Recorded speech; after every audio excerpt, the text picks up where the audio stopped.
Welcome to our fourth class in Creation Science Evangelism. The purpose of this class, for those of you just joining us, is to prepare people to be better equipped to handle questions around the subject of creation, evolution, and dinosaurs. And we want our staff, a lot of our staff are taking the class here, to be better prepared to, they're more valuable as workers here if they know more about what we believe, what we teach, and why we teach it. And of course the object is to get everybody out teaching this. There needs to be thousands of people doing this, one of the goals. So we left off last week talking about the problems with our school system and teaching the kids they're an animal, and sure enough they act like animals and they can't seem to figure it out. Kids are taught today there are no absolutes. This is an extremely dangerous teaching in the school system about there are no absolutes. I was at the University of Wyoming night before last doing a debate up there in Laramie, Wyoming with my son Eric. He's flying back right now. We're doing any second actually. But the professor was a philosophy professor. And it's very, very common in philosophy classes at secular universities for the teacher to tell the kids, now there are no absolutes. Why would they teach them that? Well, if there are no absolutes, then you can't say that's wrong. Because it might be wrong for you, but it's not wrong for me. And therefore, you might think it's wrong to commit adultery, but I don't think it's wrong to commit adultery. So, it's a way of salving their conscience is what it is. Okay? To say there are no absolutes. First of all, you can't have a world without any absolutes. I had a professor one time tell me, he said, there are no absolutes. I said, are you absolutely sure? Of course, that blew his little brain, He said, you're tricking me. I said, no, it's a logical statement. How can you be absolutely sure there are no absolutes? The kid I mentioned, I think in here one time about senior in high school in Pennsylvania. I was speaking at a public school. Kid sat on the second row. He said, Mr. Hovind, I'm an atheist. He said, there's no God. I said, are you sure? He said, oh yeah, I'm sure. I said, well, now do you know everything? He said, no. I said, well, do you know maybe, half of everything? He said, no, I don't know half of everything.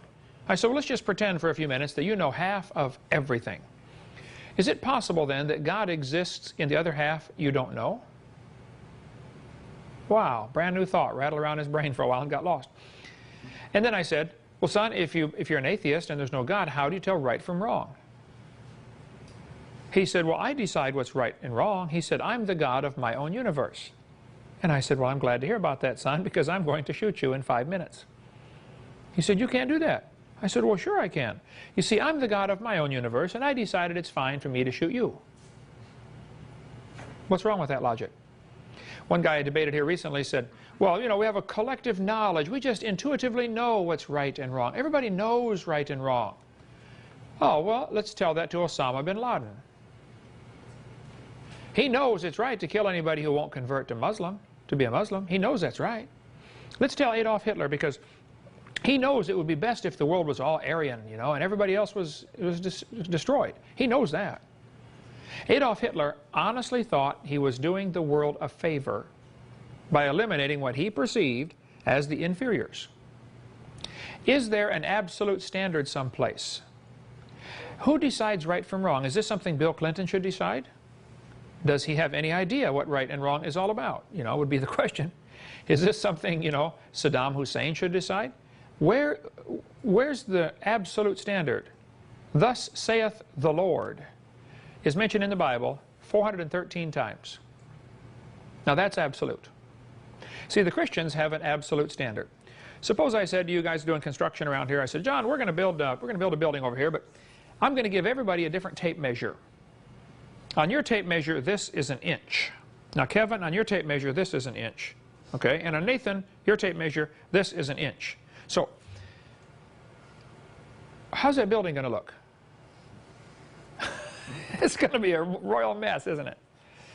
You have to have a standard. America has the National Bureau of Standards.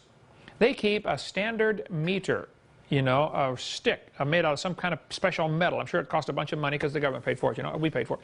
And they've got this thing in an air-conditioned case that is temperature controlled and humidity controlled and pressure controlled because they don't want it to change at all. So we all know what the standard is. It is so critical to have a standard of measurement, a standard of weights, a standard of volumes. How big is a gallon? Well, there's an absolute standard for a gallon or a liter in metric system, or the meter or the foot or the inch. There has to be a standard. You have to have that, and you have to have that in morals too. So where in evolution theory, where is the standard for determining right and wrong? Some people say, well, if it doesn't hurt anybody, it's right or wrong. Had a kid tell me that at a college a few weeks ago. I was having a debate there, and he says, well, he said, I'm living with my girlfriend here, and we don't see anything wrong with it. So therefore, it's okay. I said, well, does her dad see anything wrong with it? Do her brothers see anything wrong with it? You know, sure, you may not see anything wrong with it, but what about her grandfather? Would he see anything wrong with it? You know, have you really searched this out? Where's the standard for determining right and wrong? Thus saith the Lord. And the Lord said in Leviticus, ye shall not make any cuttings in your flesh, nor print any marks upon you. Now, this is an Old Testament law to the Jews, I understand, that don't get any tattoos. Okay? And I haven't gotten any. And some people, we got 8 or 10 people on our staff that have them, okay? I don't say you got to go cut your arm off because you got a tattoo, but God says don't do it. The point is, there's a standard. Now, what happens is, we tend to make decisions on right and wrong based on what everybody else is doing. Well, everybody else is getting their nose pierced, so I'm going to get mine pierced, you know? What does God say? You got to get the standard down in your head that whatever God says is sufficient. He said it, I believe it, all right? If you're going to go by the whims of society, it's going to be chaos, because they're heading to be more and more heathen all the time. I mean, a lot of people either don't know or don't seem to care what God's Word says, okay? God says your body is a temple of the Holy Spirit, okay? There are many things I can do, but that I do not do, precisely because it would be a hindrance to my witness. I would drive some people off. There's a certain segment of the population that would not listen to me if I had long hair. They just wouldn't listen to me. They would automatically write me off as, hey, this guy is, you know, he's rebellious or whatever, okay? So there's some things I could do, but I don't do purposely because I don't want to drive off. I don't want to drive off anybody because, you know, of my appearance. I don't mind driving them off because of what I teach, my doctrine, okay? That I don't mind. It's just going to happen automatically, you know. But I do mind driving them off because of my appearance or because of my behavior. You know, can I drive 100 miles an hour down the road? Sure. Should I? No, I don't want to offend anybody. So, some things you can do that you shouldn't do. Paul talks about that in Romans chapter 6, 7, and 8. Okay, so where's the standard for right and wrong? And I go into my seminar part 1 here about how so many teachers just blindly follow the textbooks. They never realize they can teach creation if they want. There has never been a law against teaching creation. Now, later on, much later on, we'll be getting into what can you do in a public school, but I'll give you just a quick synopsis here. Here's the basic history. American school system, and we'll have all this is in our one-room schoolhouse opening up here pretty soon. American school system is pretty interesting. In the early days of the public school system in America, students were taught the Bible. They memorized Bible verses. They had preachers come in and preach. They had chapels in public schools. For 100 years, they had that, okay? Did you have preachers come preach at your school when you were in school, Diane? Yeah, I did. We read the Bible every morning over the PA system and then had prayer. Public school, Pleasant Hill Grade School, East Peoria, Illinois. Okay? Mid-60s, though, they kind of all just dropped all of a sudden when, you know, evolution hit the textbooks. We covered that earlier. But so, nothing wrong with teaching creation in a public school. Never has been a law against it. In 1920s, evolution began to get into the curriculum more and more.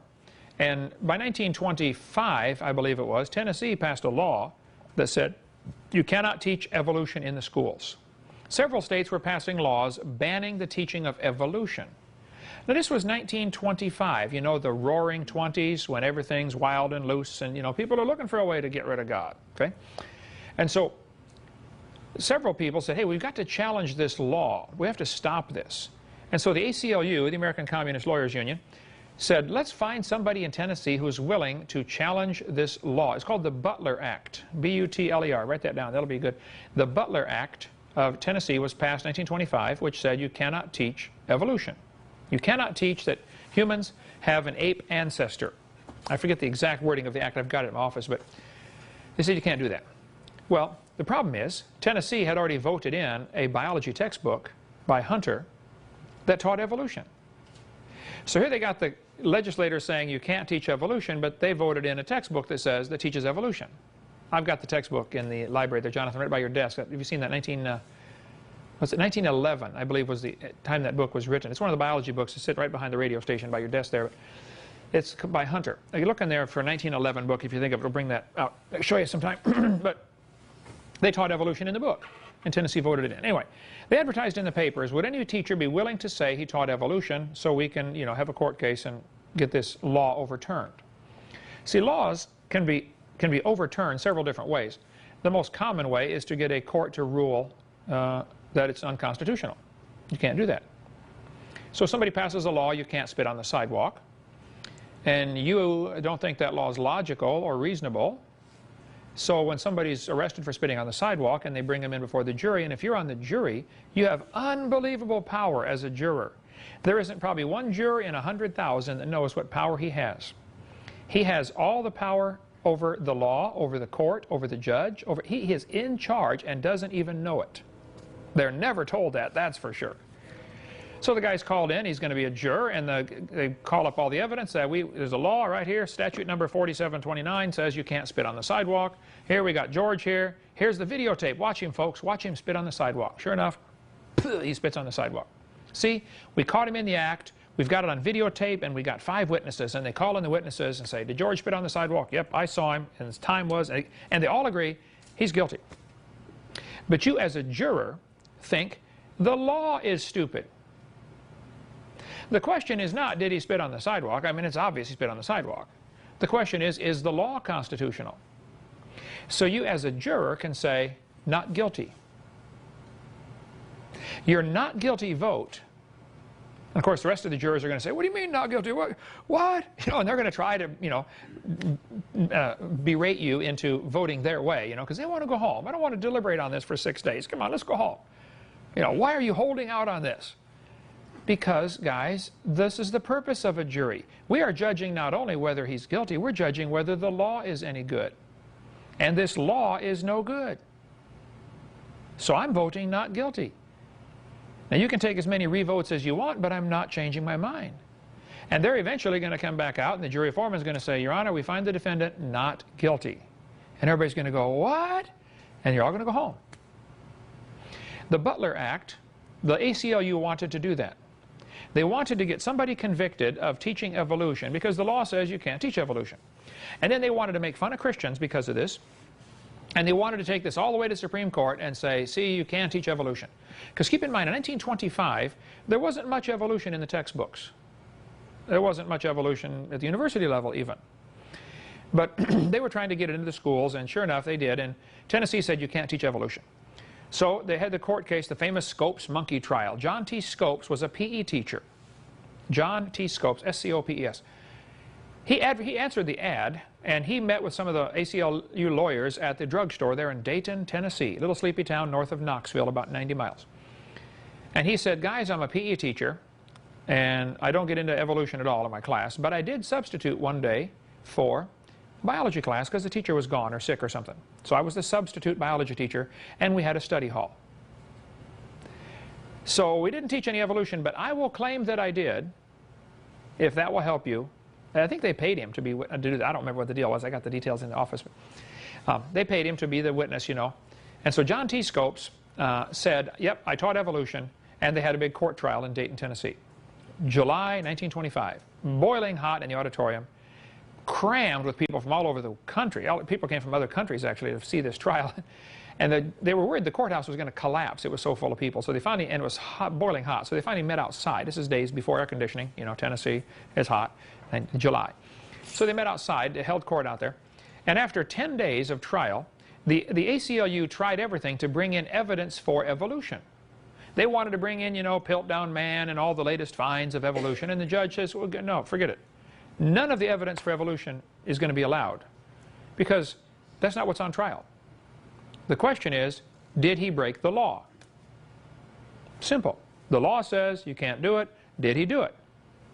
And so finally he was found guilty of breaking the law. The teacher was John T. Scopes. The famous vice presidential candidate, William Jennings Bryant, defended the law and the creationist position. Now, he did a lousy job on a couple of things.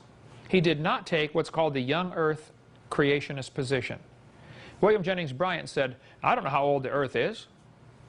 He said, the age of rocks doesn't concern me, the rock of ages concerns me. Well, that's a cute answer, but boy, oh boy, did that open the door for, you know, them to make fun of him. And papers all over the country were carrying stories about this trial. I mean, it was up to the minute. You know, news wires going out all over the place. Oh, wow, here's how the trial's going in Dayton, Tennessee. They called it Monkey Town. The atheists and the ACLUs tried everything to make the Christians look bad. But the Christians in that town were very sweet and kind to the visitors coming in. It was just they were just treated them like royalty. Even the atheists, they're treated like royalty. But you can get a movie that shows in almost all the public schools today called Inherit the Wind. Has anybody ever seen or heard of that movie, Inherit the Wind? It shows almost every year in almost every public school. Some class will be showing that movie. The movie was made by, and Spencer Tracy's the main actor in the 1950s version. The whole purpose of the movie was to make fun of Christianity. There's an article on our website called, just type in Scopes, S-C-O-P-E-S, and it'll call up an 8-page article by a guy who did years of research on the differences between the movie and the real trial. Unbelievable thing. They changed all sorts of things.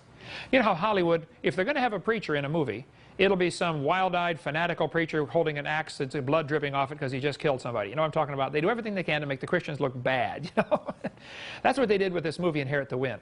And if they're going to show that movie at your school, you better object to that. And you can make 100 copies of that little 8-page article and pass it out to every kid. So the kids are going to say, wait, teacher, they're lying to us. This movie, they're lying. And they are. They're absolutely lying. But now, if you're an evolutionist and there is no God, how can something be a lie?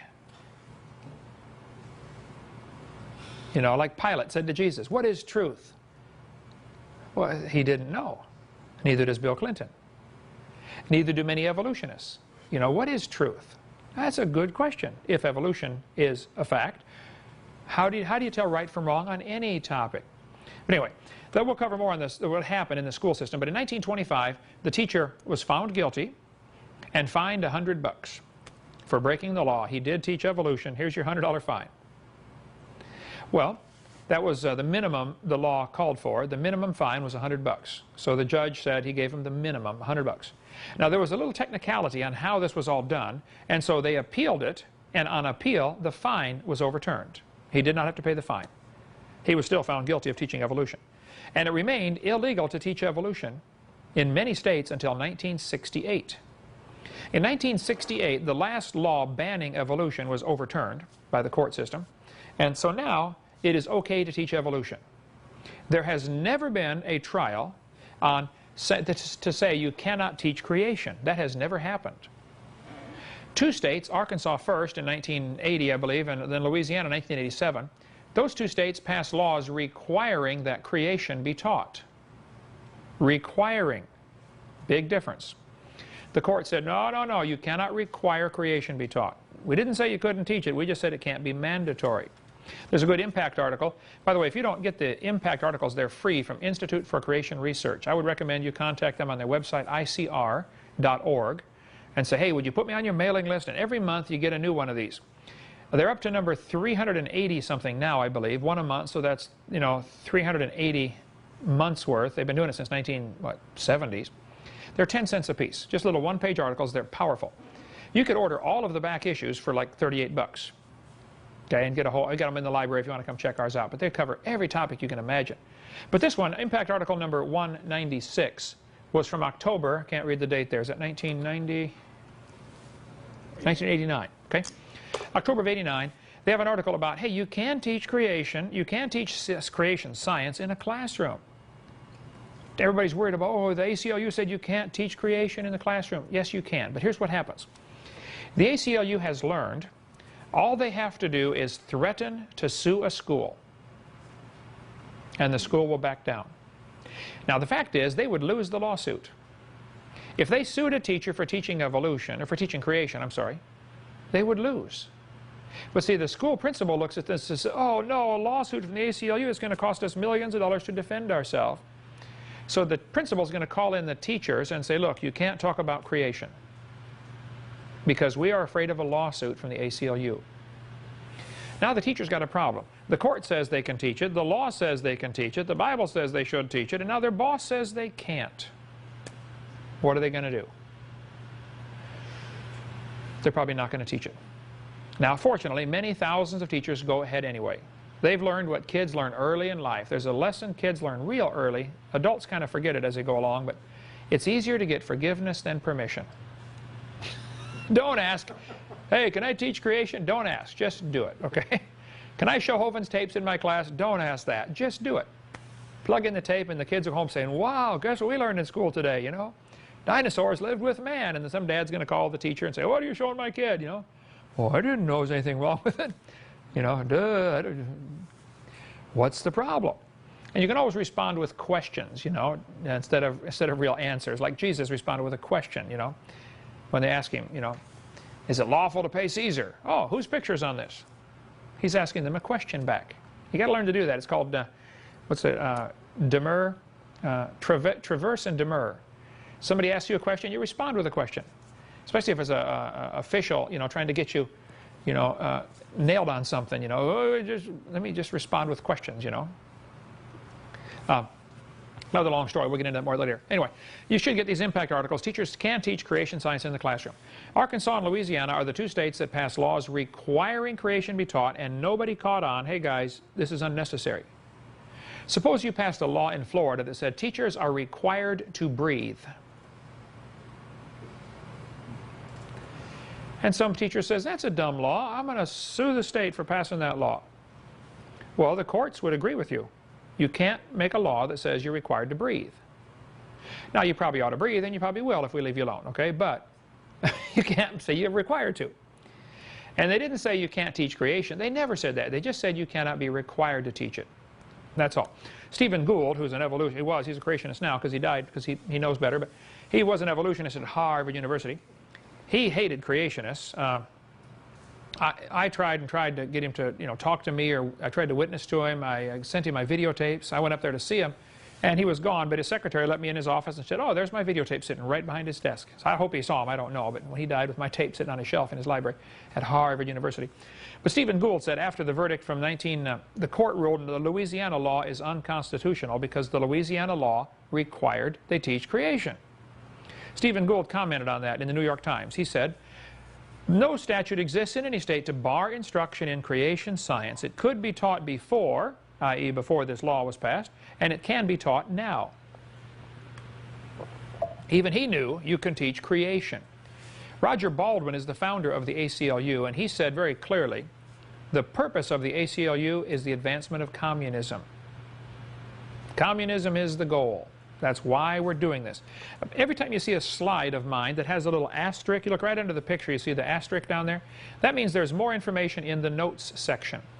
So if you get my slides, you can, if you get my PowerPoint presentation, I'll get it up here, we can read some of these notes that I have down here.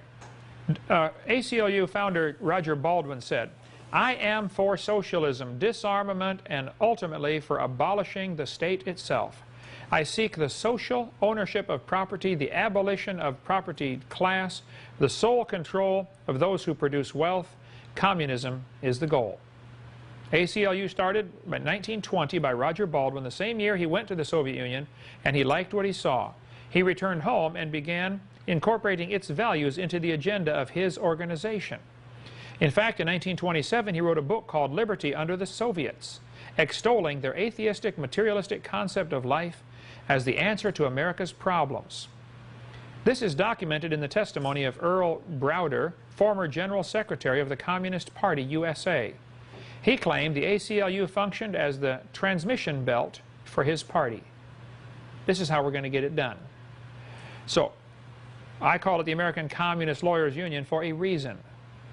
I was speaking at the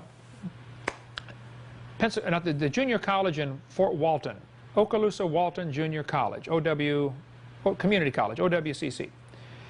Oh, it's been years ago I was speaking there, Okaloosa Walton Junior College, and Community College. I mentioned, you know, the ACLU, I called it the American Communist Lawyers Union, which I always do, okay? This one teacher was there. He got so angry during Q&A time, he was just screaming. His students were marveling. This is our teacher. This guy's just lost control. He's gone bonkers. He came up and stood nose to nose with me that far away, and he's screaming. He said, how can you call these lawyers communists? I said, sir, obviously, you know, you're a little upset. You know, you need to study this out, okay? The whole purpose of the ACLU is the advancement of communism. That's their stated goal. Don't yell at me. He was upset because I was hitting a nerve with him by striking down the evidence for evolution. Some people, when you start striking at evolution, they will get so angry at you because they know, hey, without evolution, they can't justify their wicked lifestyle. That's the purpose. I was at Berkeley, or one of the universities here. I've done so many debates. I debated professor number 99, 93 debates, but I've had several, 2 or 3 on 1. And it was, I don't know if it was Berkeley or University of North Florida. But I asked a student, afterwards, at Q&A time, we were in the lobby speaking, and he was just still angry over the debate, you know. He said, evolution's a fact. He's a great big old huge football player kind of guy. I said, well, son, let me ask you a question. Suppose I'm right. Suppose creation's true. Would that affect your lifestyle any? He said, well, what do you mean? I said, well, suppose I'm right. I mean, if creation's true and the Bible's right, then God made the world and God makes the rules, and, you know, no lying, no cheating, no adultery, no fornication, you know. Would that affect your lifestyle any? He said, you're trying to embarrass me. I said, I don't even know anything about you. I was asking, would that affect your lifestyle? He said, well, yeah, it would change everything. I said, so have you accepted this evolution theory because you really have evidence, or because you like the freedom it gives you from rules? Got him right between the eyes. They've accepted this theory because of the freedom it gives them. And when you start attacking evolution, just get ready to have people hate you. You won't believe. How many anti-Hovind websites now, Jonathan? Way over 1,000. They don't like me. I remember President, I think it was Reagan, called in his cabinet, his 12 cabinet members or 13, whatever he had back then. I don't know how many there are now. One of the guys was getting blasted. Every local newspaper, every national paper had this guy headlines, you know, this guy's an idiot, look at this decision he made, you know, because he was making right decisions. And of course the news media is going to hate you for that. And so he had this cabinet meeting, and he flipped up all these newspaper articles. They're all mentioning this one guy. You know, I forget who it was now. He said, look at this, about this guy right here. Here's another article. Here's another newspaper article. He went through a whole bunch of them. He said, all of these papers and all of these articles and all these magazines are after this guy right here. He looked at the rest of the cabinet and he said, now what's wrong with the rest of you?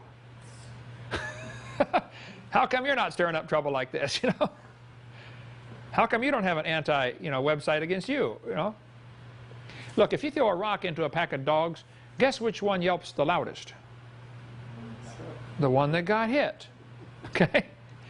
And you can tell the ones that are yelping the loudest. Oh, you hit a nerve there. So when I do the debates, I can tell which ones get, when they get upset. Ah, this is the one, we got him. Yep. It's your lifestyle, isn't it? You like the freedom from God. And so when you start blasting the ACLU, you're going to get the same results, okay? But that is the purpose. Now, I will have to say, many lawyers involved in the ACLU, and there is a local chapter in Pensacola, okay? Many of them probably don't even know the history of their own organization, and they don't even know the hidden agenda or the not-so-hidden agenda of their organization. They think they're just defending civil liberties. Well, if you're in it and you believe that, you have been duped, okay? Come on, you're a lawyer. Figure it out, okay? Think about it. American Communist Lawyers Union is what it is. Now, if a teacher gets up in front of their class and teaches the kids evolution, if they teach them, and millions do, if they say, kid, listen to me carefully, you started off like some kind of slime, and you slowly evolved to a human. Or quickly if you're from Harvard, okay? Any teacher that teaches that better stop and think for a minute. You need to understand, what you're teaching is destroying the faith of some kid. You might have some kid in your class who believes the Bible, and you are destroying his faith. And of course the teachers might say, well, that's what I intend to do. Okay, that's fine. You can do whatever you want, but you better read what Jesus had to say about you. Matthew 18:6. Whoso shall offend one of these little ones which believe in me, it were better for him that a millstone were hanged about his neck and he were drowned in the depth of the sea. Anybody that teaches that junk is in serious trouble when they stand before God. James 3 said, my brethren, be not many masters, meaning teachers, knowing we shall receive the greater condemnation. I take what I do very seriously because of that verse. I speak over 900 times a year now on creation. See, today, 1, 2, it's only my 3rd time today. Okay? But I speak 900 times a year. I teach a lot of people, so I take it very serious. I'm going to be judged severely because what I teach influences other people. I try very hard to be right. I study, I read, I mean, I want to be right. Not because I want to say I'm right, because I'm going to answer to God someday. You know, the Bible says, to whom much is given, much required. God gave us in America freedom. I mean, you could have been in China, you know, or Soviet Union, or you could have been born in some country where it's, you know, 90% Muslim and they enslave the Christians. They actually put chains on them and enslave them. There's probably more slavery now than there was when, you know, Columbus sailed across the ocean or when America set the Negroes free. There's slavery, in, like, it's unbelievable slavery happening right now in Muslim countries. The Muslims have a slogan they use. They say, when you're in a country and if you're in the minority, you know, just be nice, be sweet, be kind, you know, and have lots of kids. We're going to take over this country by outpopulating the world. And they do, 8 or 9 kids per family. Their slogan is, if you're in the minority, you're a lamb. If you're in the majority, you're a lion. And that's the way they do it. You can go to any country with a Muslim majority and watch what happens to freedoms of anybody else who's non-Muslim. So I'm not anti-Muslim. I'm for truth and against error. Okay, we'll get into more on Muslims on seminar part 7 in about 9 years at the rate we're going here. Okay, here's the story. In the 1950s, the average textbook in America had very little evolution. It just really wasn't talked about much. I remember going to school. I was born in '53, January '53, but I remember, you know, evolution. What is that? Never heard of it. You know. In 1957. By the way, Educational Research Analysts, this is Mel Gabler's organization in Longview, Texas. Great organization if you want to study textbooks. Their website is textbookreviews.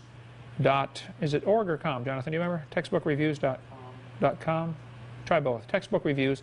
Mel Gabler died a few months ago at age, what, 86. His wife Norma's still alive, and the organization's still doing great.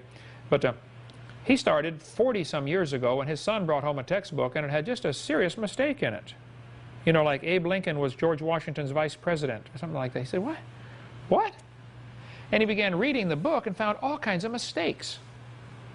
And so he and his wife just, you know, over the next, I don't know how long it took them to get full time, but they devoted their entire life to reviewing textbooks, finding mistakes. Unbelievable mistakes. One of them had the equator going through Florida. And I saw the picture of it. I said, what? Dumb stuff. Historical goofs that are just incredible. And they have a review of almost every textbook written in the last 40 years. They work on a donation basis. You know, send them $50 or $100 and say, hey, look, send me the review of this textbook, and they'll give it to you. They'll probably do it for free. They would do it for free, but send them something. The textbook reviews got started back 42 years ago, whatever, about the time evolution became a popular theory. Because they found all kinds of mistakes. Not only did they find mistakes, they found just bold-faced lies that are being used to support the evolution theory. And they're still probably the organization that textbook publishers fear most. They are scared stiff of this Mel Gabler's organization, the Educational Research Analysts. These are his numbers, okay? After reviewing thousands of textbooks, how many words are devoted to evolution in each textbook? In the 1950s, almost nothing. A couple thousand words. 1957, the Russians beat us in the space race by launching Sputnik. You guys probably old enough to remember that when the Americans panicked. The Russians are ahead in the space race. Wow, there's going to be nuclear war. The sky is falling. I mean, Life magazine ran articles, how you can survive fallout. In case of a nuclear war, how you can survive. They said the Soviets are ahead of us in science because they're teaching evolution. What does evolution have to do with putting up a satellite? What does evolution have to do with any scientific advancement? I've asked people all over, can you name one scientific advancement we have because of this evolution theory? Just name one. Never had anybody name one. They say, well, modern medicine would fall apart without evolution. Oh, that's a bunch of baloney. There isn't a doctor on the planet that cares about evolution while he's operating on somebody. Quite the opposite. I mean, when he cuts them open, he expects to know generally where the appendix is. You know, it's pretty much the same on everybody, right? Wow, his appendix is up by his left ear. What happened here? He must be evolving. No, it's always going to be halfway from the ilium to the belly button. You're right in that neighborhood somewhere, okay? It's always going to be there. So they said, you can survive fallout. And people built bomb shelters. There were articles in magazines, how to build a bomb shelter. I remember distinctly, as about a 10-year-old kid, my dad sitting down with the whole family discussing the possibility of nuclear war.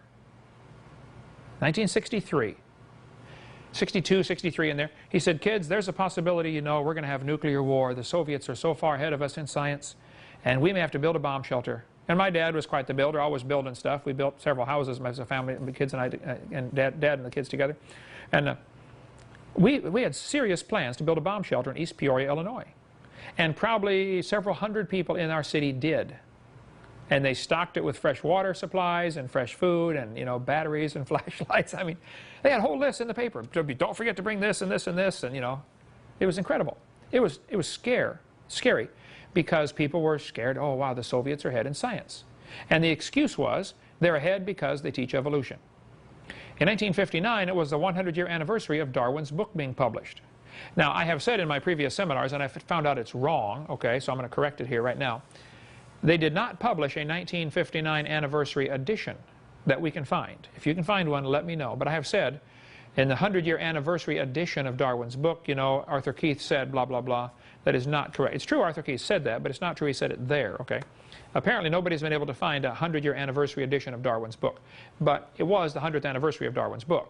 So but there wasn't an edition published then, as far as anybody can find. But in 1959, President Eisenhower asked Congress for $1 billion for the Department of Health, Education, and Welfare, New American Education Fund, for the promotion and publication of the new science of evolution. $10.5 million was given to the National Science Foundation for the new 9-part theme curriculum teaching evolution. The NSF provided the Biological Sciences Curriculum Study, BSCS. And it was full of BS, I can assure you. I have one of the books in our library if you want to come and look in the science books in there in the early 60s. And by the way, the BSCS, I don't know if they're still publishing this year, but for years they published textbooks on evolution, on biology, that were consistently the most packed with evolution. No other books that I have in my library have more evolution than the BSCS series. Okay? Biological Sciences Curriculum Study. They used the money to provide textbooks to public schools. They called it the Cold War Reconstruction of American Science Education. If you want to get more on this topic of what happened in the 1959, 60, 61, 62 era, you can call Bob Fry, FrySci at AOL.com. Bob Fry lives in Minnesota, near Minneapolis. He's a good friend of mine. And he speaks on creation. And his field of expertise, like I speak on dinosaurs and creation, he just focuses in on education and is really, really knowledgeable on the subject. So tell Bob I said hi. But FrySci at AOL.com, you can get a hold of Mr. Fry and say, because he's one who sent me this information in this book right here. Well, there's plenty of other people who speak on this topic. But what happened? They began really pushing evolution into the schools with this new grant money. And just about the whole U.S. curriculum was rewritten in the early 60s. By 1963, there were 33,000 words about evolution in the average textbook. Evolution became the state religion. Now, it dropped off after that, not because there was less evolution, but because there was less textbook. The kids were being dumbed down for whatever reason, part of the plan toward a new world order, I'm sure. But so the percentage of evolution in the textbook remained consistently high since '63. In 1963, Madalyn Murray O'Hair pushed real hard to get prayer taken out of our schools, and she got it.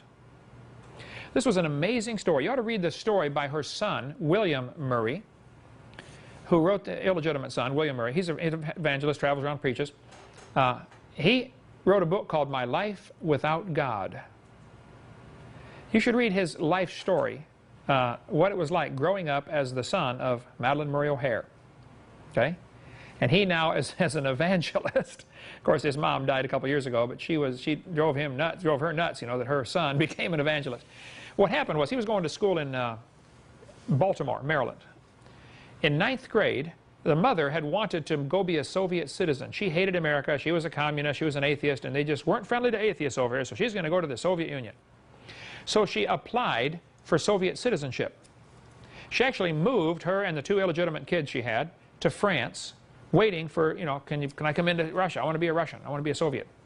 They wrote her back and said, we have reviewed your history of your jobs, and you've had quite a few jobs, most of which you have been fired from or have, got mad at the boss and quit.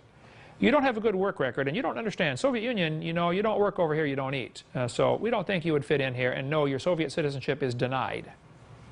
Madalyn Murray O'Hair.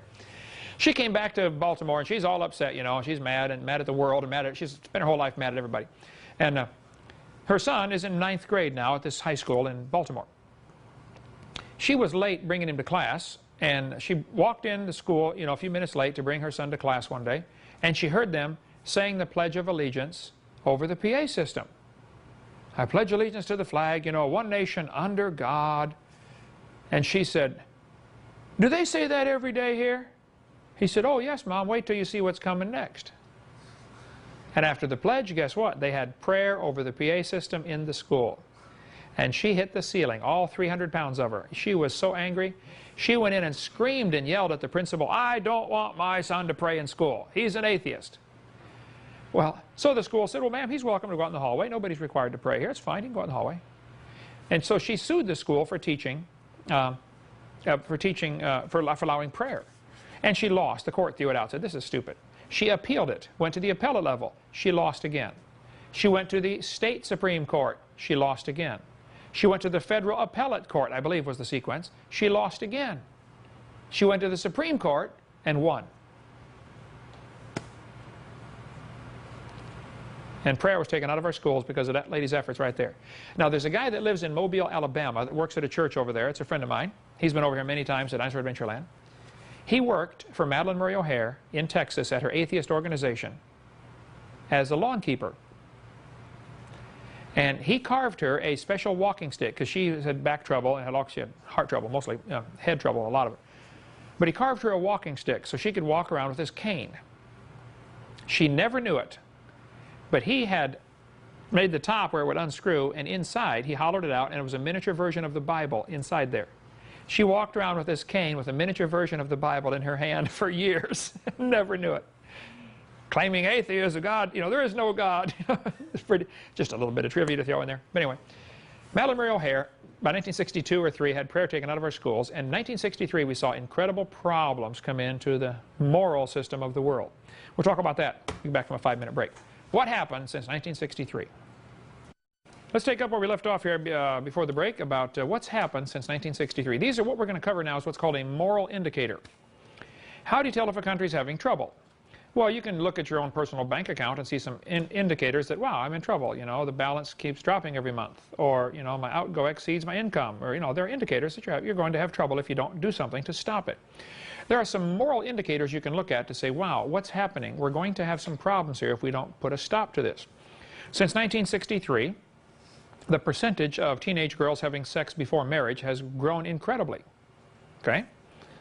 Not realizing, see, they're following Hollywood's lie that, oh, you're missing out on all the fun. I had this pressure when I was a kid, all my buddies in school are talking about all the girls they've been with, and are all bragging in the locker room. Well, I said, look, I'm just going to save myself from marriage. And it's interesting. I went for my 30th high school reunion a couple of years ago, and all the guys that were bragging about all the women they had are now divorced 3 times and paying alimony all over the country.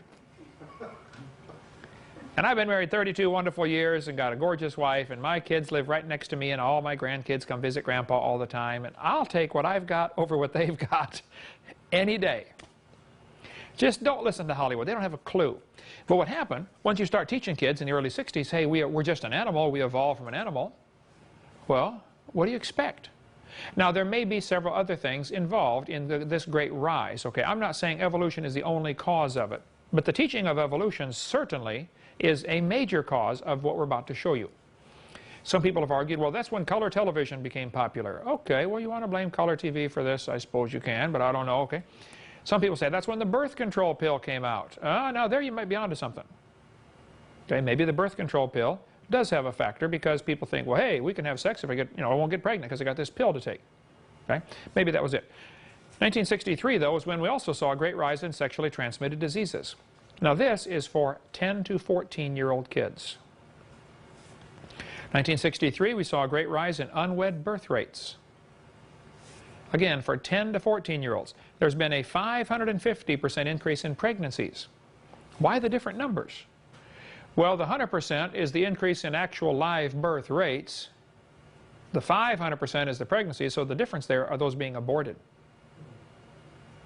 California right now is trying to pass a law that says parents of minor children have to be notified if their girl's going to go have an abortion. Which is obviously wonderful, but think how stupid it is to not have it that way. I mean, your 12-year-old girl can't take an aspirin at school without parents' permission.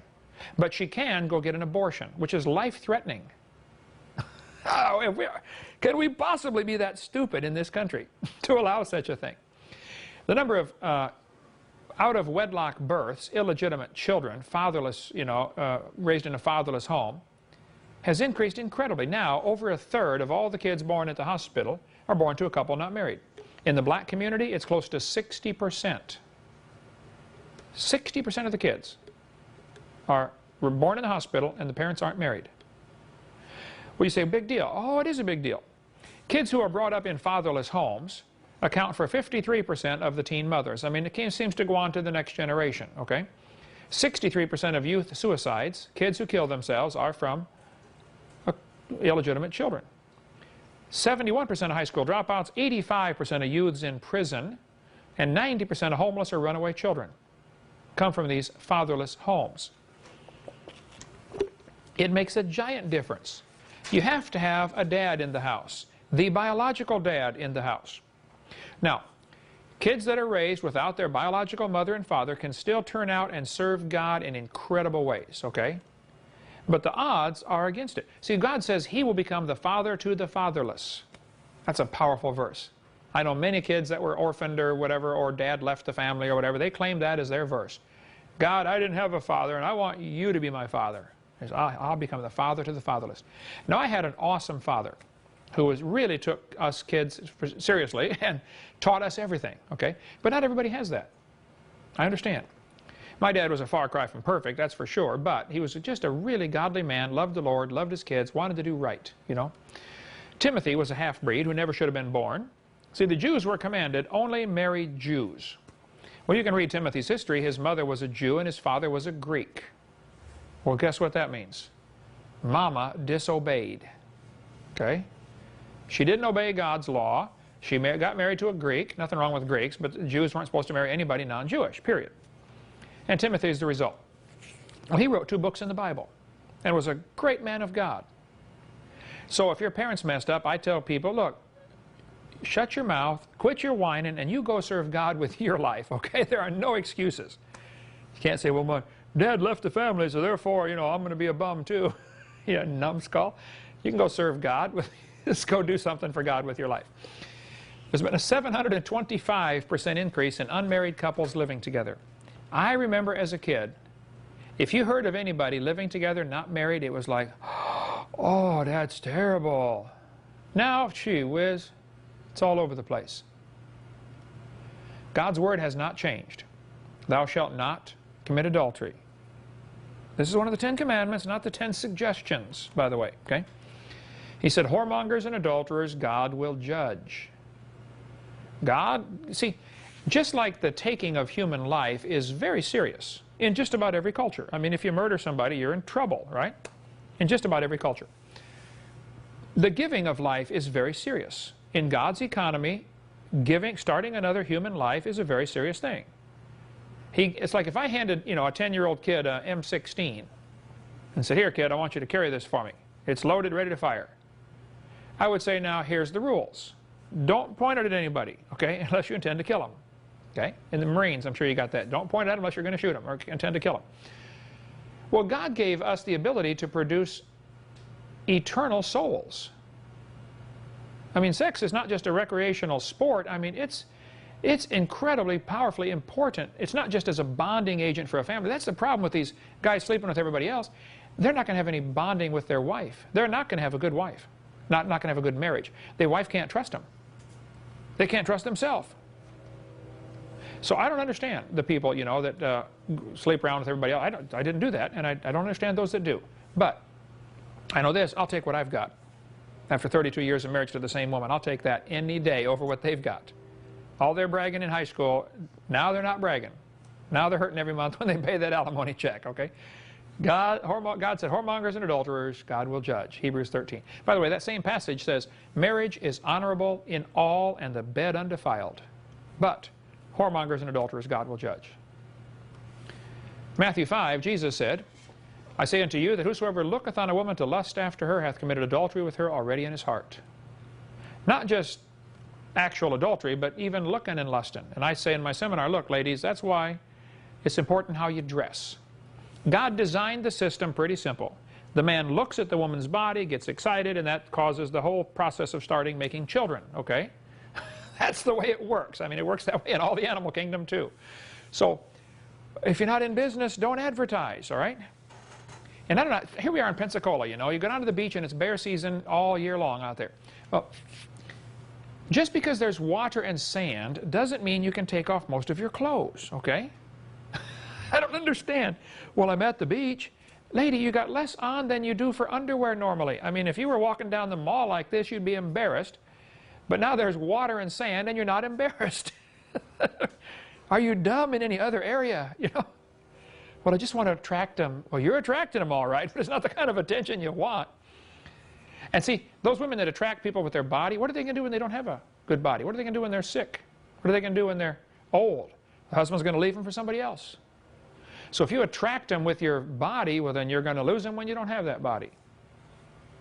Attract them with your Christian spirit, okay? You love them for who they are, the real person, okay? That's another long story. Divorce rates have gone absolutely nuts in our country until the early 80s when it began to drop off. Well, why did it drop off? Because they just weren't getting married. Therefore, you don't need a divorce. I remember the slogan, they say, we know the cause of divorce, it's marriage. Well, duh. So therefore, don't get married. You know, average length of marriages in America now is 7.2 years, as of 1998, a couple years ago. 50% of first marriages end in divorce. 68% of second marriages end in divorce. The grass is not greener on the other side of the fence, guys. It's artificial turf, okay? Or they have a huge water bill. It's just not greener. Keep that first wife and just work out the problems, all right? Jonathan getting married in 31 days, okay? Just say, this is it. 30 days, okay. For better or for worse. My daughter and I talked yesterday. I said she's been married 5 years now. And Paul, he said cancer had just incredible expenses. You know, they've been to the chemo, the bill they had at the hospital, MD Anderson Hospital, was $100 and some thousand, you know. Unreal, for 1 month, you know. $20,000 in Mexico to get the laetrile treatments, and they're going back again Monday for more laetrile treatments in Mexico. Just, you know, not only no work for 4 months, but incredible bills, okay? I said, well, Marlissa, I remember, you know, I led you in the vows myself, and you said, for better, for worse. She said, yeah, I sure did, Dad. We've had some of the worst. I said, yeah, everybody gets that. My wife and I lost our first 3 kids. We got 6 kids, 3 in here, 3 here, and 3 in heaven. We know about the better or worse stuff, okay? Some people have it worse than that, believe me, okay? But that's why people look at marriage as just, you know, oh, I don't like that one, I'll get another one. We've lost our Christian principles in many areas, and this divorce rates is a moral indicator that we're losing something in our country. I mean, back in the, you know, early part of the century, man, you get married, that's it. There's just no question. You're stuck for life. They asked Mrs. Rice. John R. Rice was a great preacher, you know. His brother Bill Rice started the Bill Rice Ranch, and John R. Rice wrote many, many books, had 6 daughters. Great, great preacher years ago. They asked Mrs. Rice, they said, Mrs. Rice, did you ever think about divorce?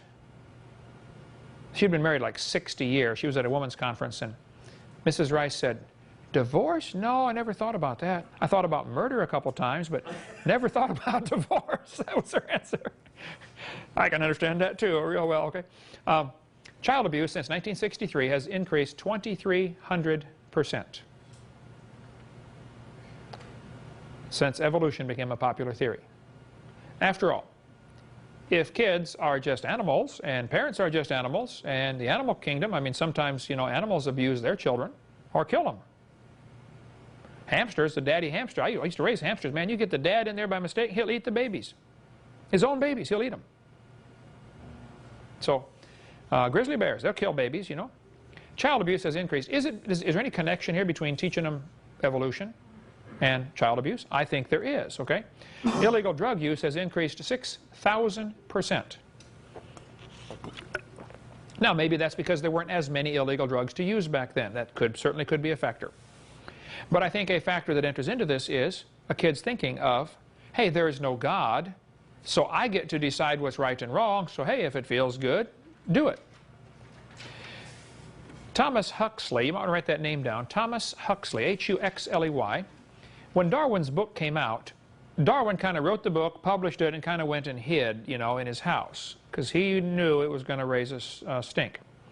Thomas Huxley is known as Darwin's Bulldog. That was his nickname, Darwin's Bulldog. Huxley would go around debating and, you know, speaking on evolution, what a wonderful theory this is, and everybody ought to believe it. It's a fact. They called him Darwin's Bulldog. Thomas Huxley's two grandsons are pretty famous. You might want to write these names down. Aldous Huxley and Julius Huxley. They're his grandsons. One of them became the founder of UNESCO, the United Nations, Sex Education Council. Okay? And another one became famous for really starting the whole drug culture in America. He's the one who told his students, you should take LSD. This stuff will enlarge your mind. He got his students taking LSD in early 60s, 62, 63, because, oh, it'll make you so enlightened, you know. Yeah, same lie that Satan used to Eve. Eve, eat off this tree, and ye shall be as gods. What's the rest of that? Knowing good and evil. You get to know some new stuff if you eat off that tree. You take these drugs, and wow, you get this whole new experience, you know. Well, look what's happened in our country because of this drug culture. I asked a police officer a couple weeks ago, I was speaking in Pennsylvania last week, and he's a police officer in Washington, D.C. I said, how many of the crimes that you have to work with are related to drugs or alcohol? He said, oh, man, 90%? Drugs or alcohol? People just want to, you know, get that biological high, and it doesn't matter what it costs. And of course, any drug person will tell you, you know, you take them and you get that high, oh wow, I feel good, and then next time you got to take a little bit more next time, and pretty soon it's a little more, and pretty soon you can't get enough. Pretty soon you can't get the high, you just got to take the drugs just to not get the low. How many have ever heard of Teen Challenge? You know, Nikki Cruz and the book Run Baby Run, and James Wilkerson. What's his name? David Wilkerson, yeah. I read all those books as a kid. Great story about, you know, the drugs were just so popular and just destroyed lives. A lot of these drugs were developed, by the way, in the 50s and 60s to be used as biological warfare against the enemy, or to get soldiers that could go 24 hours a day. Give them drugs, they could be super soldiers and fight like mad all day long. Adolf Hitler took heroin, I believe it was, on a regular basis. Or speed. Hitler would say, before the doctor could get the needle out of the arm, I felt a surge of energy. And Hitler just worked, you know, relentlessly. I mean, none of his staff could keep up with him. The book I just read a few weeks ago called The Pink Swastika, we ordered a case to put in the library here, is about how Hitler's SS troops were 90% gay, queer, homosexual. 90%. I read lots about Hitler and the Holocaust, okay? I've been over there a couple of times. I just love reading about Hitler, watch every movie I can find on Hitler and the Holocaust, because I think it ties directly into evolution, and we'll get into more of that later. But I wondered, how can these people be so cruel? I mean, it's one thing to think, I'm a superior race, and you're an inferior, and I'm going to kill you, bang. But it wasn't like that. They were just cruel, beyond reason. I mean, if you're going to kill a chicken to eat it, don't be cruel to it, you know, don't pluck one feather at a time. Go ahead and kill it, and then pluck the feathers and eat the thing, or cook it and eat it. But when you realize how this ties into not only evolution that Hitler believed and his troops believed, but into homosexuality, now it's like, wow. See, read Romans chapter 1. They refused to accept God. They didn't want to retain God in their knowledge, so God gave them up. And then it descends right to homosexuality. Romans chapter 1. Just read through that chapter and you'll see it's just a steady line, a direct line, straight from evolution believing and rejecting the Creator into accepting homosexuality. They said one of Hitler's Guys was all upset. He said, 1 million men in our army are gay, or queer, as they called them back then, homosexual. By the way, in that book, Hitler's The Pink Swastika, it tells what happened. There was a group of people that started. There are two kinds of queers in Germany. One was called the butches, the masculine, macho, beat-up-everybody kind of guy. And the other were called the femmes, you know, the, hi, what's your name, you know. The butches and the femmes, okay? About 20% of the gay people were femmes, and about 80% were the butches, they called them, okay? Well, the femmes had an institution started, called, is in German, I forget the big long name for it, but something basically the Sexual Disorientation Institute or something. Anybody with sexual problems, you know, they would keep records and try to help them. It started in 1920. Well, they had all kinds of records on almost all of these, you know, Hitler's bigwigs, okay? And so 4 days after Hitler came to power in Germany in 1933, which, by the way, was done with Roosevelt's money, it was rich people here in America that funded the rise of Hitler, okay? That's another long story, 1933 out. Hitler had the money to come to power because of American help. Hitler was, in 1938, I believe, Time Magazine's Man of the Year. Joseph Stalin was on Time Magazine twice as Man of the Year. And those in that era. I'd like to get a copy of those, by the way. If anybody can get me a copy of that, those magazines, just a picture, you know, showing Time Magazine having Hitler as Man of the Year. You know? I bet that magazine's hard. We need that for our science center, right? This next room out here, the museum about the dangers of evolution. So if you can get Stalin or Hitler, the Time Magazine, an old one, please send it to me. But how did I get off on all that? Hitler taking drugs, Hitler, guys being homosexual, queer, and I guess I don't mean that in a derogatory term. That's the term I was raised with, you know, they're queer, and that's the term they still call themselves, you know, queer nation. But they talk about the butches and the femmes. Hitler came to power. 4 days later, his guards and his soldiers stormed this sexual institute place and stole all the records, which was all the records on them. And then 3 days after that, they had a book burning. And you see all the movies of Hitler burning books, you know, that's the books they were burning. The evidence against themselves. Better read that book, The Pink Swastika. It's in should be in our bookstore by now. Since 1963, we've seen an incredible rise in violent crimes. I can remember as a kid, growing up in East Peoria, Illinois, we never locked our house. I never had a key to my house. We'd go off on vacation for 2 weeks and would lock it. Man, why? I remember my dad taking a short piece of little chain and taking a pliers and attaching the chain to the key to the ignition to the car, and on the other end of the chain he put a screw into the dash of the car so you could not take the key out of the car because you might lose it. Not only did you leave him in the car all the time, you couldn't take it out. And nobody stole cars back in those days. Well, some did. You know, there's nothing like today. Today you got to have security systems and all kinds of stuff, you know. And it's just, do you guys remember the days when you didn't have to lock your house? I mean, what's happened to our country? Some of you young kids say, what? Of course you lock your house. It's normal, you know. It hasn't always been this way. Violent crimes increased nearly 1,000%. I remember you go to the high school, and average high school would have a loaded rifle, or the pickups in the parking lot would have loaded rifles in the backyard. I mean, in the back window. I was just in Wyoming yesterday, and they said, oh yeah, that was common back, you know, 30 years ago. Every kid brought his pickup truck to school and loaded rifles in the back, and they're going to go hunting after school. Of course you got your rifle with you. Nobody got shot in school. Columbine High School was just one of 20 shootings we've had in the last few years in America. I've got a list of all of the shootings, how many were killed. Over 230 students have been killed in public schools. I went to Jonesboro, Arkansas, to the prison there and visited the 2 boys who shot everybody in Jonesboro. I sat and talked with them for hours. The 9-year-old kid, I don't think has a clue. He's just, to him, it's just a video game, you know. Something moves, bam, shoot it. You know?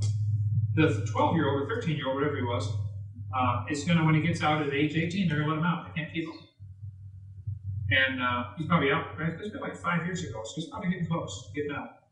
But he said, man, I'm sorry. I said, it was wrong. It was wrong, you know, I'm sorry. And when I get out, I want to go be a preacher. I want to try to do something good for the world. So, but I'm concerned about what happens in our schools. My PhD's in education. I'm concerned what's going on. The Calvary Chapel I spoke at in Denver, the pastor at the church, the Calvary Chapel there, was one of the first people on the scene at the Columbine shooting. We talked about it for a long time when I spoke at his church out there. He had several of his students that were injured by this. I think one of them was killed, one of the kids in his church. Several were wounded. What caused the shooting at Columbine High School? Well, one of the students, there were Eric Harris and Dylan Klebold. Klebold's father was a geologist who believed in evolution, so this is what I'm sure he was taught, I would assume. They were both followers of Nazi teaching. This is interesting.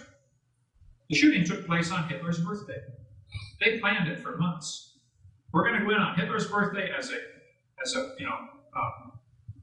honorarium to our Führer. They wore a T-shirt that said "serial killer." Klebold did. Eric's T-shirt said "natural selection." Where did you get that? They went up to Cassie and Rachel and said, "Are you a Christian?" "Yes." Bam! Shot him in the face. Hated Christianity. And right after the shooting, Rosie O'Donnell got on her program. By the way, there's a videotape out by Phyllis Schlafly's organization, Eagle Forum. Okay, go to eagleforum, FORUM.org, I think it is. They've got a videotape about. Look for the one called Death Education. Columbine High School was one of the first schools to implement death education as one of their classes. To teach the kids have to write out their own obituary. What do you want the paper to say when you die? You got them thinking about death all the time. Let's go visit a funeral home. Let's go visit some graves and look at the tombstones. And not that that's necessarily wrong, but it was interesting. They really emphasized the importance of death. Death education, they call it. This is the video by the Eagle Forum. It's called Death Education, I believe, or something like that. Angels of Death. No, Death Education. You can check them out. Anyway, they certainly were taught all kinds of strange things, and the boys were on some kind of drugs, too. Ritalin does all kinds of strange things. If your kid's on Ritalin, man, get a hold of Bill Sardi's website, billsardi.com, S-A-R-D-I, and just see what Ritalin and all these drugs are doing to these kids. Here's the problem. If a kid is hyperactive in school, the school puts them on drugs, or the doctor says, put this kid on a drug to calm him down. Here's what people don't realize. That because this kid is now classified as a special kid, the school gets more money. Goes right back to love of money, root of all evil. So they encourage parents, hey, your kid's kind of hyper, why don't you take him and get him some Ritalin or something, Secretly, we're hoping to get more funding for our school, we need a new gymnasium. Love of money, root of all evil. So the kids are on some of these drugs and stuff like that. Some of them are antidepressants, which just make you go bonkers in your thinking, okay? And there's a long, long story behind that one. Right after the shooting, Rosie O'Donnell came on TV on her program and said, see, we need more gun control. Rosie, those kids broke 18 gun laws going into that school. 2 more gun laws would not have slowed them down. Rosie cannot figure it out. But one guy figured it out, put it on the tire cover on his van. I saw that, and I said, I've got to get a picture of this. This explains everything. He said, blaming guns for Columbine is like blaming spoons for Rosie O'Donnell being fat. This is classic. It's not the spoon's fault, Rosie, okay? And it's not the gun's fault either, okay? See, guns don't kill people. People kill people. And we don't need gun control, we need criminal control. They got it so backwards, they think you're going to stop crime with gun control. Then the only people that have guns are the criminals. Right? Well, duh. I like to give the analogy, you walk into a bank and you're standing there going to do your business and some guy walks in and pulls out a gun. Everybody lay on the floor. Everybody lays on the floor. Now, imagine you're in Texas. You walk into the bank, just about everybody there's armed, they keep it hidden, or some state where they allow you to carry, concealed weapons. And some guy pulls out a gun, everybody lay on the floor. Pretty soon, 40 more guns pointed at him. No, sir, you lay on the floor. While we kick the snot out of you, okay? I believe everybody should be armed. That's how you control the criminals. The police can't protect you. I got a book in the library called Call 911 and Die. If the people aren't defending themselves, it's going to fall apart. I didn't teach my kids to shoot till they were about 3. I probably waited too long to start with 2.5. By the time they're 3, they need to learn, look, this is the gun, here's the end the bullet comes out of. Here's how you make it work. And If you touch it, I'm going to spank you, you know. Without me telling you to go ahead and touch it, but I wanted to know. And I never told my kids, hey, pretend like it's loaded. It's loaded, man. An unloaded gun is a club. If I pick it up, I want a gun, not a club, okay? Fire loaded, ready to fire. Or you got to put safety off.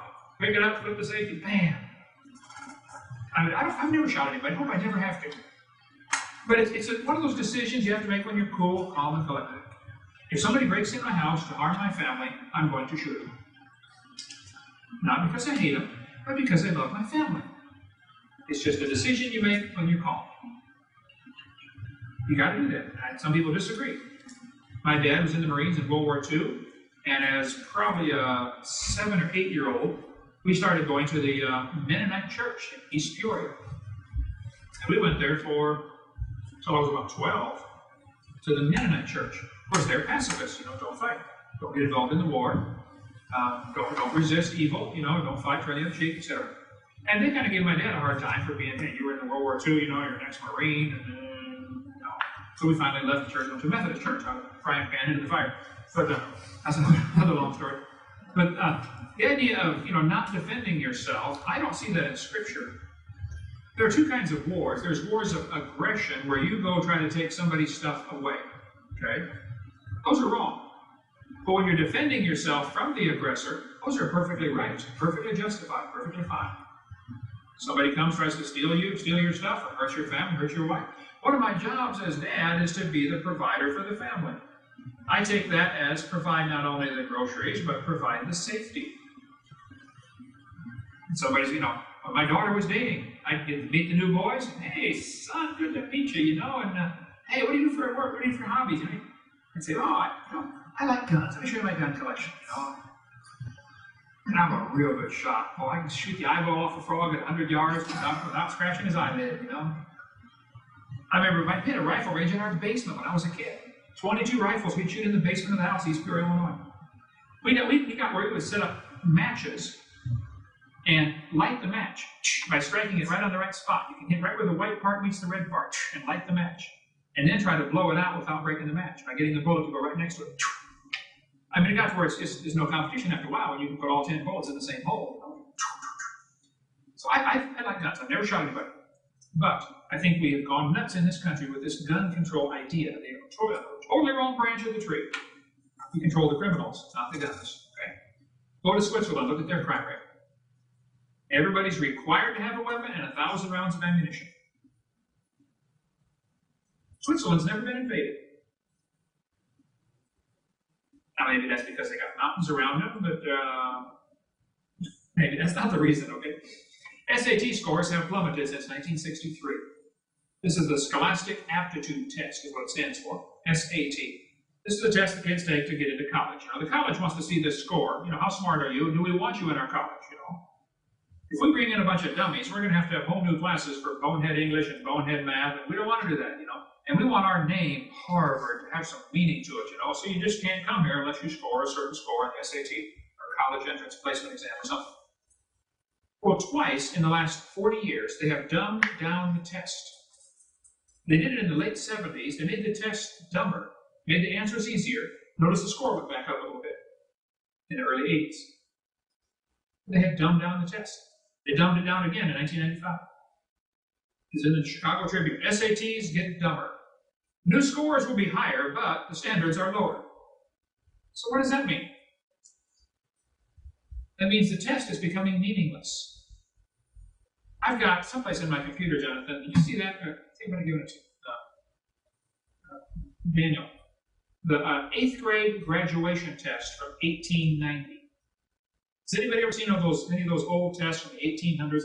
To graduate from 8th grade, they had to take a test that probably most college graduates today could not pass. And the questions they ask, name all the parts of speech and give an example of how to use them in a sentence.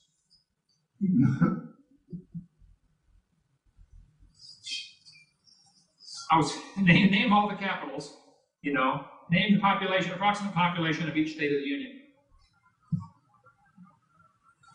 I was with a family the other day, somewhere I was traveling.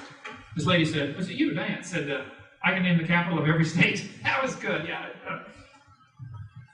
Can you still do that? You can name the capital of every state. Anyone from... Anyone. Okay, Hawaii. H. H. Yep. You got it. Capital H for Hawaii. The capital of every state. Leave it to Diana. But SAT scores were dumbed down twice in the last 40 years, which of course puts the scores higher, which means nothing. Okay?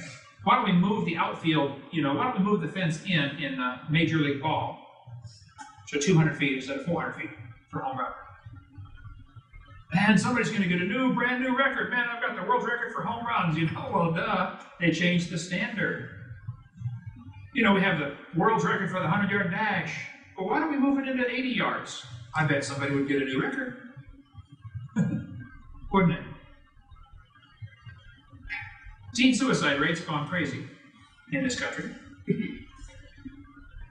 I remember I was in Boy Scout troop in Morton, Illinois, at the Methodist Church there in Morton, Troop 178. One of the kids in our patrol killed himself at age 13. This was just real shortly after I had become a Christian.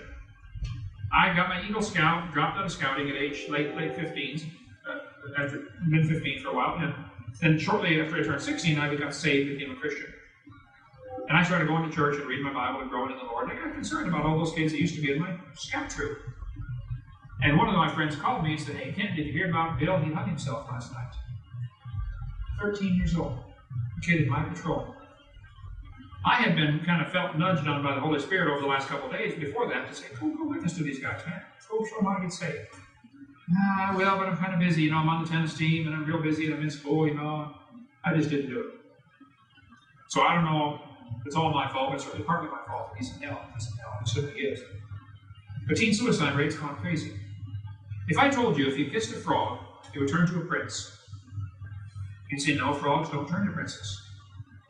By the way, Ron and Shelley Hamilton, Patch the Pirate. Have you ever seen the Evolution Revolution or heard the Evolution Revolution tape by Patch the Pirate? That's hilarious. It's in our bookstore here.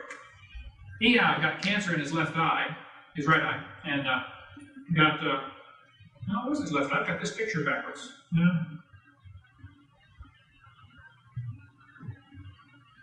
That could be his right eye.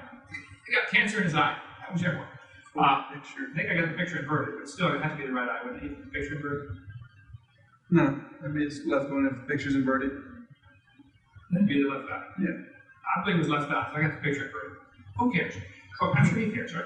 But I said, I was taking a bunch of slides. Back when I used a slide projector, God bless me, I'll never see another one of those, But I said, Shelley, I need a picture of somebody kissing their husband so I can tell the frog to the prince story. Would you kiss this frog for me? She said, Brother Hovind, my hair's a mess. She fixed her hair back. She said, nobody's going to see this picture, are they? I said, no, nobody's going to see this picture, Shelley. They've been here tonight for Richland years ago. We need to get them back. Great family affair. His ministry is Patch the Pirate. It's awesome. Travels around, does ministry for kids. As Patch the Pirate.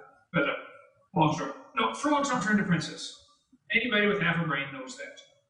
But in the textbooks, they do. You see, we started off like an amoeba, slowly evolved to a frog, and very slowly became a prince. It's the very same fairy tale. Frog turns to prince. But it's kind of interesting to me. If a frog turns to a handsome prince quickly, we all know it's a fairy tale. However, if the frog turns to the prince slowly, well, now that's modern science. Why does it happening slowly make it scientific? I mean, if a man zooms through the air, flying across the room, say, wow, that's amazing, Star Trek kind of stuff. But what if he walks slowly through the air? Does that make it any less miraculous? No, frogs don't turn to princes quickly or slowly. It doesn't happen. It's a fairy tale. Either way, it's a fairy tale. What they've got now is a new magic ingredient.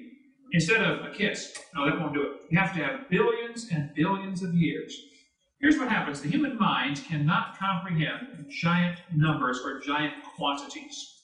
Your brain shuts off. So somebody says, 18 million years ago, click, you can't comprehend that. 18 million, how much is that? I don't know. Your brain won't hold it. So what they've done, to make the evolution theory seem reasonable and logical, they've hidden it in millions and billions of years ago. somehow now, it's, oh wow, maybe it could happen. If you roll 2 dice, what's the chances of getting a 12? 1 out of 12, right? You got 1 chance out of 12 of getting a 12, 2 sixes. Okay? Suppose I gave you 2 dice and told you I want you to roll these for billions of years. Now, what's your chances of getting a 13?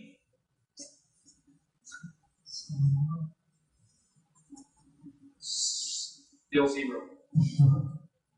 Actually, way before the billions of years is up, you're going to wear out them dice, and you're going to wear out your hand, and get tired of playing this game, and you're going to go do something else, okay? They said, well, if a monkey would type on a typewriter, he might eventually type out, Genesis chapter 1. Now, the monkey would get tired of typing on the typewriter. Who's going to put the paper in there? Who's going to fix the typewriter? Who's going to feed that monkey? It's not going to work, okay? We'll get into more of that later. So, billions of years is now the magic ingredient. This textbook says, 4th grade textbook. You look about dinosaurs, boys and girls, shows them a dinosaur and says, this is billions of years ago, clues left by the dinosaurs. Billions of years ago. I spoke at a public school, I forget where I was now, but there's 300 first graders. I remember that. Huge school, there were 300 first graders. I got all these first graders in the room, and try that sometime, speak to 300 first graders. I held up a dinosaur, and I said, boys and girls, when did dinosaurs live? Instantly. I mean, it wasn't a microsecond till all of them shouted out in unison, millions of years ago. Now, these kids can barely read, okay? How is it that Satan has gotten across his message to kids before they can even read? Where has the Christian emphasis been? Didn't Moses tell us in the book of Deuteronomy, you're supposed to speak about the scriptures and read it to your kids when they lay down, when they sit down, when they stand up, when they enter the house, when they leave the house? Be constantly talking about God's word and scriptures. Drive this into the heart of your kids. We failed. But Satan has not failed. He has done his job. He has driven into the heart of the kids. Dinosaurs lived millions of years ago. And we here at Dinosaur Adventureland are going to try to counteract that as best we can. Because it's not true. It's one of those brainwashing things kids have gone through. And I'm sorry, it happened, okay? I didn't do it, but I was influenced by it. I loved dinosaurs as a kid. I remember reading all the books about dinosaurs, and I just read that stuff and soak it right in. And then I became a Christian at 16 and said, wow, something's different here. What I'm reading in this Bible is different than what I've been taught all my life. How can I reconcile this? For more information and other materials offered by Creation Science Evangelism, call us at 850-479-DINO. That's 850-479-3466. Or visit us online at www.drdino.com. That's www.drdino.com.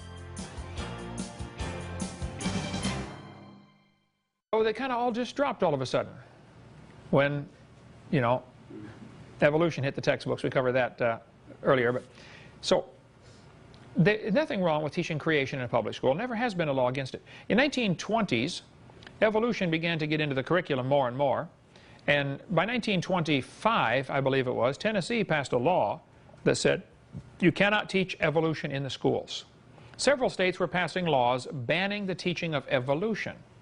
Now, this was 1925, the roaring 20s when everything's wild and loose and, people are looking for a way to get rid of God, okay?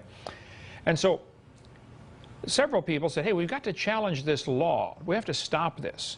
And so the ACLU, the American Communist Lawyers Union, said, let's find somebody in Tennessee who's willing to challenge this law. It's called the Butler Act, B-U-T-L-E-R. Write that down. That'll be good. The Butler Act of Tennessee was passed in 1925, which said you cannot teach evolution. You cannot teach that humans have an ape ancestor. I forget the exact wording of the act. I've got it in my office, but they said you can't do that. Well, the problem is Tennessee had already voted in a biology textbook by Hunter that taught evolution. So here they got the legislators saying you can't teach evolution, but they voted in a textbook that says that teaches evolution. I've got the textbook in the library there, Jonathan, right by your desk. Have you seen that? 1911, I believe, was the time that book was written. It's one of the biology books that sit right behind the radio station by your desk there. It's by Hunter. Now, you look in there for a 1911 book, if you think of it, it'll bring that out. I'll show you sometime. But they taught evolution in the book. and Tennessee voted it in. Anyway, they advertised in the papers, would any teacher be willing to say he taught evolution so we can, have a court case and get this law overturned? See, laws can be overturned several different ways. The most common way is to get a court to rule that it's unconstitutional. You can't do that. So somebody passes a law, you can't spit on the sidewalk, and you don't think that law is logical or reasonable. So when somebody's arrested for spitting on the sidewalk and they bring him in, how's that building going to look? It's going to be a royal mess, isn't it? You have to have a standard. America has the National Bureau of Standards. They keep a standard meter, a stick made out of some kind of special metal. I'm sure it cost a bunch of money because the government paid for it, we paid for it. And they've got this thing in an air-conditioned case that is temperature controlled and humidity controlled and pressure controlled because they don't want it to change at all. So we all know what the standard is. It is so critical to have a standard of measurement, a standard of weights, a standard of volumes. How big is a gallon? Well, there's an absolute standard for a gallon or a liter in metric system, or the meter or the foot or the inch. There has to be a standard. You have to have that, and you have to have that in morals too. So where in evolution theory, where is the standard for determining right and wrong? Some people say, well, if it doesn't hurt anybody, it's right or wrong. I had a kid tell me that at a college a few weeks ago. I was having a debate there, and he says, well, he said, I'm living with my girlfriend here, and we don't see anything wrong with it. So therefore, it's okay. I said, well, does her dad see anything wrong with it? Do her brothers see anything wrong with it?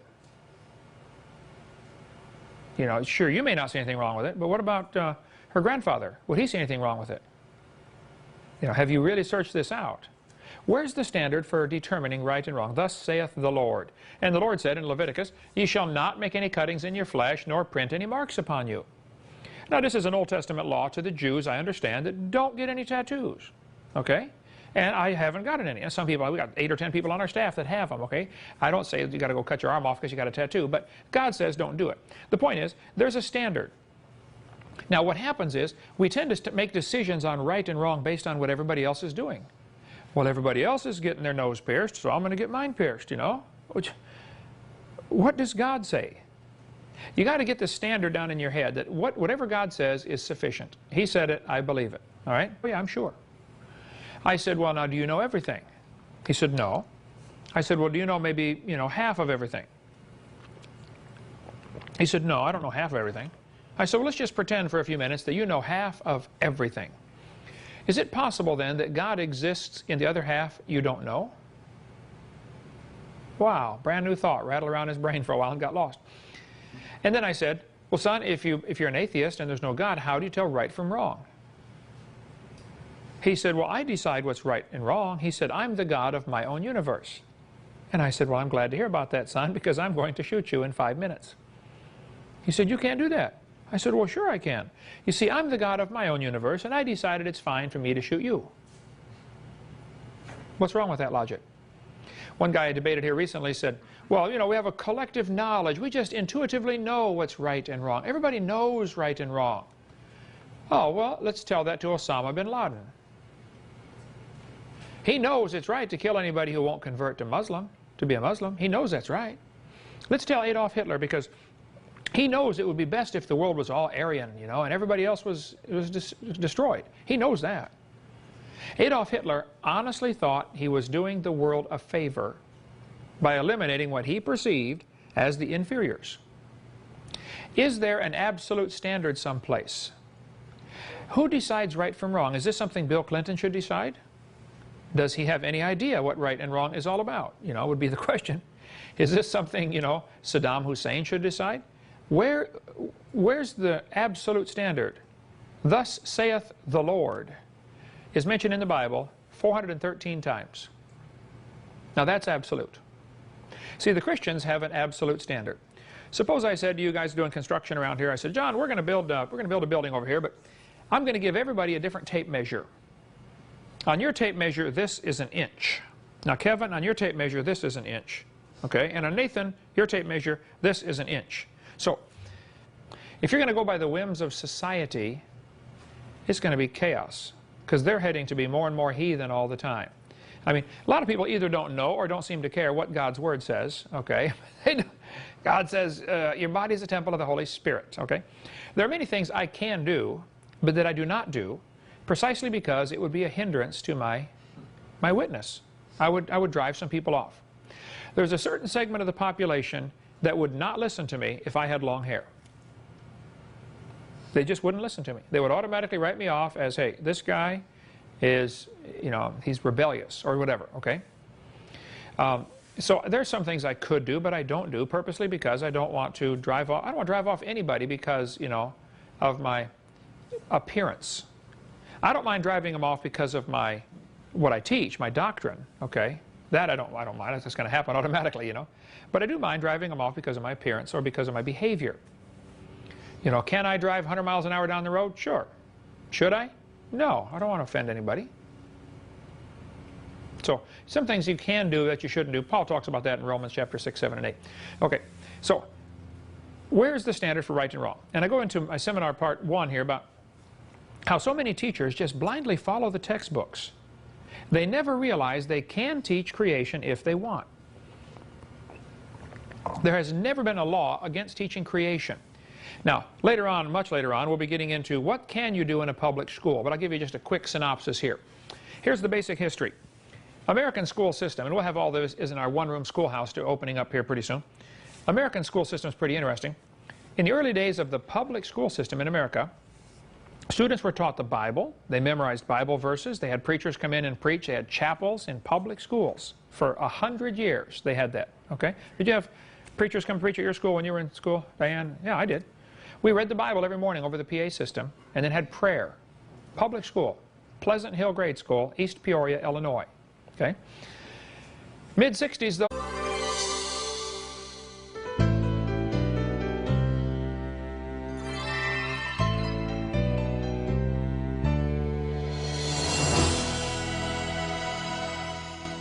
Welcome to our 4th class in Creation Science Evangelism. The purpose of this class, for those of you just joining us, is to prepare people to be better equipped to handle questions around the subject of creation, evolution, and dinosaurs. And we want our staff, a lot of our staff are taking the class here, to be better prepared to, you know, they're more valuable as workers here if they know more about what we believe, what we teach, and why we teach it. And of course, the object is to get everybody out teaching this. There needs to be thousands of people doing this, one of the goals. So we left off last week talking about the problems with our school system and teaching the kids they're an animal, and sure enough, they act like animals. And they can't seem to figure it out. Kids are taught today there are no absolutes. This is an extremely dangerous teaching in the school system about there are no absolutes. I was at the University of Wyoming night before last doing a debate up there in Laramie, Wyoming with my son Eric. He's flying back right now. We're doing it any second, actually. But, you know, the professor was a philosophy professor. And it's very, very common in philosophy classes at secular universities for the teacher to tell the kids, now there are no absolutes. Why would they teach them that? Well, if there are no absolutes, then you can't say that's wrong. Because it might be wrong for you, but it's not wrong for me. And therefore, you might think it's wrong to commit adultery, but I don't think it's wrong to commit adultery. So, you know, it's a way of salving their conscience is what it is. Okay? To say there are no absolutes. First of all, you can't have a world without any absolutes. I had a professor one time tell me, he said, there are no absolutes. I said, are you absolutely sure? Of course, that blew his little brain, you know. He said, you're tricking me. I said, no, it's a logical statement. How can you be absolutely sure there are no absolutes? The kid I mentioned, I think in here one time about senior in high school in Pennsylvania. I was speaking at a public school. Kid sat on the second row. He said, Mr. Hovind, I'm an atheist. He said, there's no God.